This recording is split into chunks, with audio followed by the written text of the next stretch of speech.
నమస్తే. శ్రీ గురుభ్యో నమ. శ్రీమాత్రే నమ. ఆదిత్యాయ చ సోమాయ మంగళాయ బుధాయ గురు శుక్ర శనిభ్యే రాహవే కేతవే నమ. ప్రతి మాసంలో మాసఫలాలు, పక్షఫలాలు, వారఫలాలు, దినఫలాలు ఇలా ఫలితాలు చెప్పుకోవడం అనేటువంటిది అందరూ చేస్తున్నటువంటి పని. మరి ఒకే ఫలితాన్ని ఒక మాసంలో చూస్తే చాలు కదా, లేదు ఉగాదిలో చెప్పుకుంటే సంవత్సరం అంతా ఉంటుంది కదా అనేటువంటిది ఉన్నప్పటికీ ఎప్పటికప్పుడు వారం వారం మారేటువంటి గ్రహాలు కావచ్చు, లేదు మారుతున్న గ్రహాలకు అనుగుణంగా మనకు వచ్చేటువంటి లాభ నష్టాలు కావచ్చు, వీటన్నిటినీ బ్యారేజ్ వేసుకోవాలంటే తప్పనిసరిగా మనం వారఫలాలు కానీ పక్షఫలాలు కానీ చూసుకోవడం అనేటువంటిది దానివల్ల ఉపయోగం ఉంటుంది అనేటువంటిది ఒక విషయం. దానికోసం ప్రతి మాసంలోనూ పక్షఫలాలు చెప్పుకుంటూ ఉంటాం. అందులో భాగంగా ఏప్రిల్ మాసంలో రెండవ పక్షానికి అంటే ఏప్రిల్ 16 నుండి 30 వరకు గ్రహస్థితి ఎలా ఉంది, ఈ గ్రహస్థితి వల్ల మరి ఒక్కొక్క రాశి వారికి ఎలా ఉంటుంది అని చెప్పుకునే ముందు అసలు గ్రహస్థితి ఎలా ఉంది అని చెప్తే మనకి మీనంలో బుధుడు, శుక్రుడు, రాహు ఉన్నాడు, కన్యలో కేతు ఉన్నాడు, మేషంలో గురువుతో పాటు మరి రవి వచ్చి చేరాడు, ఇక కుంభంలో కుజశనులు.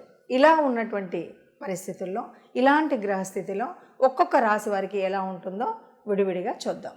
సింహరాశి వారికి ఏప్రిల్ రెండవ పక్షం 16 నుండి 30 వరకు గ్రహస్థితి ఎలా ఉంది, గోచారం ఎలా ఉందో చూద్దాం.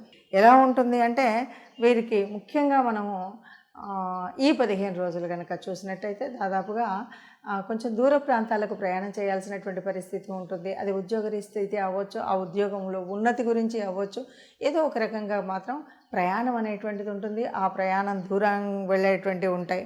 అయితే చేసేటువంటి వ్యాపారాలు కానీ ఉద్యోగాలు కానీ ఏదైనా సరే ఆర్థిక వ్యవస్థకు సంబంధించినటువంటి ఏ విషయంలో అయినా చాలా అనుకూలంగా ఉంటుంది అని చెప్పచ్చు. అయితే అనుకూలంగా ఉన్నప్పుడు మొత్తం అనుకూలంగా ఉంటే మనం దేవుడిని ఎందుకు తెలుస్తాము, గ్రహాలను ఎందుకు ఆరాధిస్తాం, కొంత చట్టపరమైనటువంటి ఇబ్బందులు అయితే కలిగేటువంటి అవకాశం ఉంది. ఈ విషయంలో కాస్త జాగ్రత్తగా ఉండాలి. చట్టానికి వ్యతిరేకంగా ఉండేటువంటి పనులు ఏవి చేయకూడదు. అలాగే కోర్టు వ్యవహారాలు ఇవి ఉంటాయి కాబట్టి వీటి అంటే మనం కనుక క్రమశిక్షణతో ఉన్నట్టయితే ఇవన్నీ కూడా సవ్యమైనటువంటి దిశలో ప్రయాణించేటువంటి స్థితి ఉంటుంది. మనం అందుకని ఒక సన్మార్గంలో న్యాయ మార్గంలో కనుక వెళితే ఇవన్నీ కూడా పూర్తిగా మన వైపు ఉండేలాగా ఉంటాయి. కాబట్టి ఈ విషయాన్ని దృష్టిలో పెట్టుకొని వీటి వల్ల చికాకు పడి చింత పెట్టుకొని అనుకోనిటువంటి ఆలోచనలు ఎక్కువగా పెట్టుకొని అనారోగ్యానికి గురి అవ్వాల్సినటువంటి స్థితి కూడా ఉంటుంది ఎవరైతే ఎక్కువగా ఆలోచించి దాని గురించే ఒక రకమైనటువంటి వ్యధ చెందినప్పుడు. కాబట్టి వీటిని అంతగా వ్యధ చెందకుండా ఆరోగ్యాన్ని జాగ్రత్తగా పెట్టుకున్నట్టయితే బాగుంటుంది. ఆరోగ్యాన్ని పెట్టుకోవాలి, సరిగ్గా ఉండాలి అంటే తప్పనిసరిగా మీరు చేయవలసినటువంటి ఆరాధన ఏంటి అంటే సూర్యుడికి తప్పనిసరిగా సూర్య నమస్కారాలు చేయడమో లేకపోతే ఆదిత్య హృదయాన్ని వినడమో అనేటువంటి విషయాన్ని మర్చిపోకుండా ఉంటూ ఇష్టదేవత ఆరాధన చేయండి. ఈ దేవుడు ఆ దేవుడు అని చెప్పను, మీకు ఆరోగ్యం కోసమైనా సరే మీ మనసు ప్రశాంతంగా ఉండడం కోసమైనా ఇష్టదేవత ఆరాధన చేయడం అన్నటువంటిది మర్చిపోకుండా ఉన్నట్టయితే అంతా సవ్యంగా ఉంటుంది అని చెప్పచ్చు. చూశారు కదా, మరి ఇలా ఉన్నటువంటి గ్రహస్థితిలో ఎలా ఉంటుంది అంటే మొన్ననే ఉగాది చెప్పుకున్నప్పుడు మరి ఈ రాశులకు ఇలా ఉంది అని చెప్పినప్పుడు మరి ఇంతలో ఈ మార్పు ఏంటి అంటే ఒక్కొక్క రోజుకి కూడా మారుతుంది. అంటే కనీసం 2.5 రోజులకు ఒక్కసారి మారే చంద్రుడి యొక్క మార్పు వల్ల కూడా మానసిక స్థితి కానీ ఇవన్నీ మారుతూ ఉంటాయి. అందువల్ల తప్పనిసరిగా మనం చెప్పుకోవాల్సి వస్తుంది. మరి ఇలా గ్రహాల యొక్క యుతి కానీ దృష్టి కానీ మరి ఒకే చోట ఇన్ని గ్రహాలు కలయిక ఉండడం వల్ల కానీ వీటి వల్ల ఏదైనా చెడు కానీ మంచి కానీ ఉందా అంటే మంచి చెడులు రెండు ఉంటాయి. గ్రహాల యొక్క అనుకూలత ఉండొచ్చు, అననుకూలత ఉండొచ్చు. మనం చెప్పేటువంటిది జన్మజాతక రీత్యా ఒకలాగా ఉండొచ్చు, జన్మజాతకం మాకు అంతగా తెలియదు అన్నప్పుడు కేవలంగా మనం గోచార రీత్యా చూసినప్పుడు ఉండేటువంటి స్థితి వేరుగా ఉండొచ్చు. ఏది ఏమైనా మొత్తంగా మనకు జరగబోయేటువంటి లాభం ఏంటి నష్టం ఏంటి అన్నది తెలుసుకోవడం కోసం చేసేటువంటి పని ఇది. దీనివల్ల మనకేంటి అంటే ఏదైనా మరి చెడు జరగబోతుంది, లేదు అష్టమంలో మరి కుజశనులు ఉన్నారు, ఇలా మనం చెప్పుకుంటూ ఉంటాం కదా. ఇలా ఉన్నప్పుడు ఒకే చోట ఈ రెండు మరి చెడు గ్రహాలు అని చెప్తూ ఉంటాము. గ్రహాల మూలంగా వచ్చేటువంటి చెడు పరిణామం రాకుండా ఉండాలి అంటే మనం ఎలాంటి జాగ్రత్తలు తీసుకోవాలి?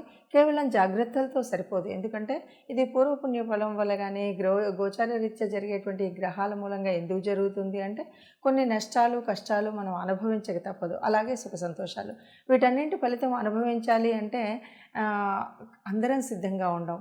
కొన్నిసార్లు కష్టాలన్నీ కూడా బాగా బాధనొత్తి కలిగించే విధంగా ఉంటాయి. మరి ఇలాంటప్పుడు దేవతా అనుగ్రహం కావాలి, గ్రహాల అనుకూలత కావాలి.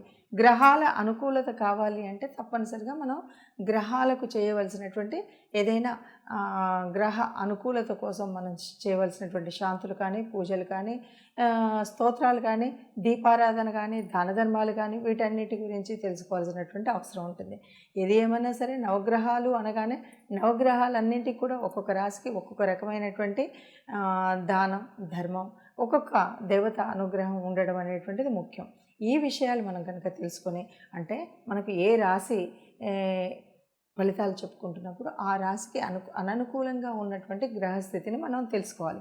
ఈ గ్రహస్థితిని తెలుసుకోవడం కోసమే చేసేటువంటి ప్రయత్నం ఈ ప్రయత్నం. అలా తెలిసినప్పుడు ఆ గ్రహాల యొక్క అనుకూలత మన మీద ఉండడం కోసం ఆ గ్రహానికి సంబంధించినటువంటి దాన ధర్మాలు చేయాలి. అలా చేసినప్పుడు మనకు కొంతలో కొంత ఉపశమనం అనేటువంటిది ఉంటుంది. అలాగే తప్పనిసరిగా ఎవరికి ఏ దేవుడు ఎలా ఉన్నా సరే ఇష్టదేవత అనేటువంటి వాళ్ళు ఉంటారు. కాబట్టి ఇష్టదేవత అనుగ్రహం కూడా ఉంటే తప్పనిసరిగా మనకున్నటువంటి కష్టాలు అంత కష్టంగా అనిపించకుండా అవి కడతేరిపోతాయి.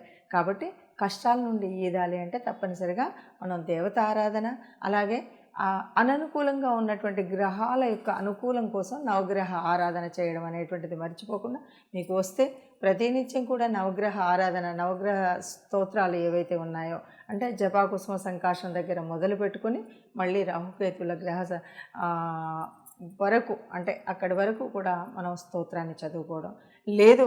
నాకు ప్రత్యేకంగా నాకు రవి గురించి అన్నీ తెలుసు అంటే ఎవరికి ఎప్పుడు ఏ గ్రహం అనుకూలించట్లేదో మనం చెప్తూ ఉన్నాం. కాబట్టి ఆ గ్రహం అనుకూలించినటువంటి గ్రహానికి వీలుగా మీరు శాంతులు చేయడం కానీ ఇవేవి మాకు తెలియదండి గ్రహశాంతుల గురించి ఇవన్నీ కూడా మళ్ళీ తడిసి మోపడయ్యేలాగా ఈ రోజుల్లో ఇలా ఉంది అనుకుంటే కనీసం ఒక గోశాలకు వెళ్ళి గోశాలలో గోగ్రాసాన్ని ఇవ్వడం లేదు. మనం భేదాబెక్కి మనకు అనుకున్నటువంటి గ్రహాల అనుకూలతకు కోసం ఆ గ్రహానికి సంబంధించిన ధాన్యాన్ని దానం చేయడం అనేటువంటిది ముఖ్యం. అలా చేసినట్టయితే అందరం సుఖంగా ఉంటాం. ఆ సుఖంగా ఉండాలి.